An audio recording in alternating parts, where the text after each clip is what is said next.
ഇതിനിടയ്ക്ക് നമ്മളൊരു വാദം കേട്ടു അല്ലേ, നമ്മുടെ മലപ്പുറം ജില്ല വിഭജിക്കണമെന്നുള്ളൊരാവശ്യം. അങ്ങനൊരു ആവശ്യം EKAP വിഭാഗം സമസ്തകൾ ആവശ്യപ്പെട്ടിട്ടുണ്ട്. ജില്ലാ പുനർനിർണയം അനിവാര്യമാണെന്ന് EK സമസ്ത സമ്മേളനത്തിൽ പ്രമേയം അവതരിപ്പിച്ചു. ജില്ലാ പുനഃക്രമീകരണം അജണ്ടയാക്കാൻ മുഖ്യധാര രാഷ്ട്രീയ പാർട്ടികൾ തയ്യാറാകണമെന്ന് AP സമസ്ത. മലപ്പുറം ജില്ലയ്ക്ക് ആനുപാതികമായ പദ്ധതികളും ഫണ്ടും ലഭ്യമാകുന്നില്ലെന്നും വിമർശനമുണ്ട്.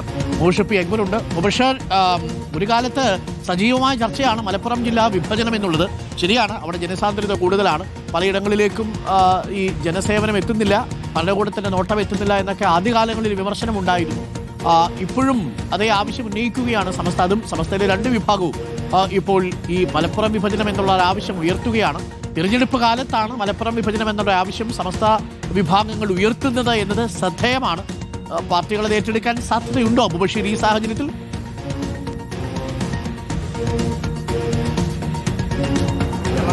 പ്രബല മുസ്ലിം സംഘടനകൾ മുന്നോട്ട് വെക്കുന്ന ഒരു ആവശ്യമെന്ന നിലയിൽ ഒരുപക്ഷെ രാഷ്ട്രീയ പാർട്ടികൾ അത് പരിഗണിക്കാനുള്ള ഒരു സാധ്യതയുണ്ട്. ഒരു ഘട്ടത്തിൽ AP സമസ്തയും EK സമസ്ത ഉൾപ്പെടെയുള്ള സമുദായ സംഘടനകൾ ഈ ഒരു ആവശ്യം പറഞ്ഞിരുന്നു. ശേഷം കേരളത്തിൽ തന്നെ ഏറ്റവും അധികം ജനസംഖ്യയുള്ള മലപ്പുറം ജില്ല, 50 ലക്ഷത്തിനടുത്തേക്ക് ജനസംഖ്യ വരുന്നൊരു സാഹചര്യത്തിൽ ജില്ലയിലെ മിക്കയിടങ്ങളിലേക്കും അതിനനുസരിച്ചുള്ള സർവീസുകൾ, അത്തരത്തിലുള്ള ആനുകൂല്യങ്ങളൊന്നും തന്നെ ലഭിക്കാത്തൊരു സാഹചര്യത്തിൽ കൂടിയായിരുന്നു ഇത്തരമൊരു ആവശ്യം ഒരു ഘട്ടത്തിൽ ഈ പറയപ്പെടുന്ന സംഘടനകൾക്ക് തന്നെ മുന്നോട്ട് വെച്ചിരുന്നത്. ഇന്നലെ ഇപ്പോൾ EK സമസ്തയുടെ പ്രധാനപ്പെട്ട 100ാം വാർഷിക സമ്മേളനത്തിൽ വെച്ചാണ് അവരൊരു പ്രമേയത്തിലൂടെ തന്നെ ഒരു ആവശ്യം മുന്നോട്ട് വെച്ചിരിക്കുന്നത്. ജില്ലാ വിഭജനം എന്നുള്ള വാക്കല്ല അരുൺകുമാർ, ജില്ലാ പുനഃക്രമീകരണം എന്നൊരു വാക്കിലൂടെയാണ് ഈ ഒരു ആവശ്യം EK സമസ്ത ഉന്നയിക്കുന്നത്. മലപ്പുറം ജില്ല കൂടാതെ പാലക്കാട്, ഇടുക്കി ഉൾപ്പെടെയുള്ള ജില്ലകളിലും ഈ നിലയിലുള്ള ഒരു പുനഃക്രമീകരണം ആവശ്യമാണ് എന്നുള്ളതാണ് EK സമസ്ത ആവശ്യപ്പെടുന്നത്. ജനസംഖ്യ ആനുപാതികമായിട്ടുള്ള ഒരു ആവശ്യമെന്ന നിലയിലാണ് EK സമസ്ത ഇത് ഉന്നയിക്കുന്നത്. AP വിഭാഗത്തിന്റെ ബഹുജന സംഘടനയായിട്ടുള്ള കേരള മുസ്ലിം ജമാഅത്തും ഈ ഒരു ആവശ്യം ഉന്നയിച്ച് ഇന്നലൊരു യോഗം ചേർന്നിട്ടുണ്ട്. ജില്ലാ പുനഃക്രമീകരണത്തിലൂടെ വളർച്ചാ മുരടിപ്പ് അവസാനിപ്പിക്കാൻ മുഖ്യധാരാ പാർട്ടികളും ഭരണകൂടവും മലപ്പുറം ജില്ലയെ സംബന്ധിച്ച് തയ്യാറാകണമെന്നുള്ളതാണ് കാന്തപുരം AP വിഭാഗവും ഉന്നയിക്കുന്നത്. സമസ്ത കേവലം ഒരു ആവശ്യമായിട്ടല്ല, ഒരു പ്രമേയത്തിലൂടെ അത്തരമൊരു ആവശ്യം മുന്നോട്ട് വെക്കുമ്പോൾ സ്വാഭാവികമായിട്ടും രാഷ്ട്രീയ പാർട്ടികൾ അത് ഏത് നിലയിൽ പരിഗണിക്കുമെന്നുള്ളതാണ് നോക്കിക്കാണേണ്ടത്. AP വിഭാഗവും ഇക്കഴിഞ്ഞ അവരുടെ യാത്രയിലും ഈ ഒരു ആവശ്യം ഉന്നയിച്ചിരുന്നു. തൊട്ടു പിന്നാലെയാണ് വീണ്ടും സമാനമായിട്ടുള്ള ആവശ്യം ഉന്നയിച്ച് രംഗത്ത് വന്നുകൊണ്ടിരിക്കുന്നത്.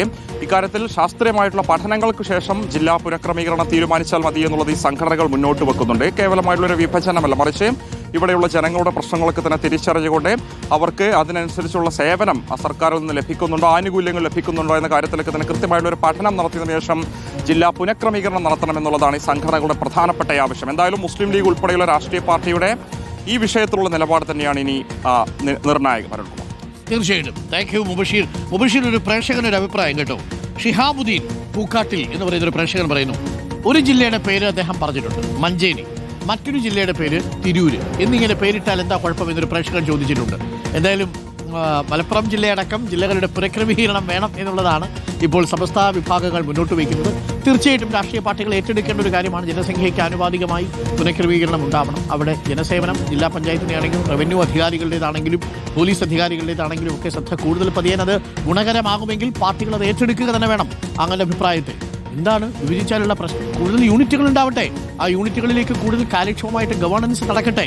പുനഃക്രമീകരണം നല്ലതാണ്, ജനസംഖ്യ വർദ്ധിച്ചുകൊണ്ടേയിരിക്കുന്ന സാഹചര്യത്തിൽ.